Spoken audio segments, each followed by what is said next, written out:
Hello எல்லாரும் எப்படி இருக்கீங்க? இன்னைக்கு பிரேக்ஃபாஸ்ட் தோசை அண்ட் பச்சைப்பயிறு. உங்க லைஃப்லயும் இப்படி ஒரு பெர்சன் இருக்காங்களா? எனக்கு என் ஹஸ்பண்ட் அப்படிதான். நம்ம ஏதாச்சும் ஒரு விஷயம் ஆசைப்பட்டோம்னா, "இது எதுக்கு?" அப்படின்னு சொல்லாம, "உனக்கு புடிச்சிருக்கா? அப்ப பண்ணு" அப்படின்னு சொல்லுவாரு. ஆக்சுவலி நான் கொஞ்சம் அடமன்ட் டைப் தான். என் பேரண்ட்ஸ் கூட சில விஷயத்துல வேண்டாம் அப்படின்னு சொல்லுவாங்க. என் அம்மா நெறைய டைம் என் ஹஸ்பண்ட்ட சொல்லியிருக்காங்க. "அவ என்ன சொன்னாலும் நீ ஓகே சொல்ற. அப்படி சொல்லாத" அப்படின்னு. அதே மாதிரி நான் இப்போ Instagramல கன்டென்ட் கிரியேட் பண்ணிட்டுருக்கேன். இதெல்லாம் எதுக்கு? பிஸி பிஸின்னு சொல்ற, ரீல்ஸ் போட மட்டும் உனக்கு டைம் இருக்கா? இதெல்லாம் வேஸ்ட் ஆஃப் டைம் அப்படின்னு நெறைய பேர் சொல்லியிருக்காங்க. ஆனா என் ஹஸ்பண்ட் மட்டும், "யார் என்ன சொன்னா என்ன? உனக்கு புடிச்சிருக்குல்ல பண்ணு.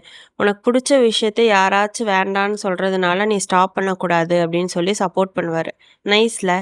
அந்த ஒரு சென்டென்ஸ் தான். சம்டைம்ஸ் நமக்கு தேவையான பிக்கஸ்ட் சப்போர்ட்டே அது ஒண்ணு தான்.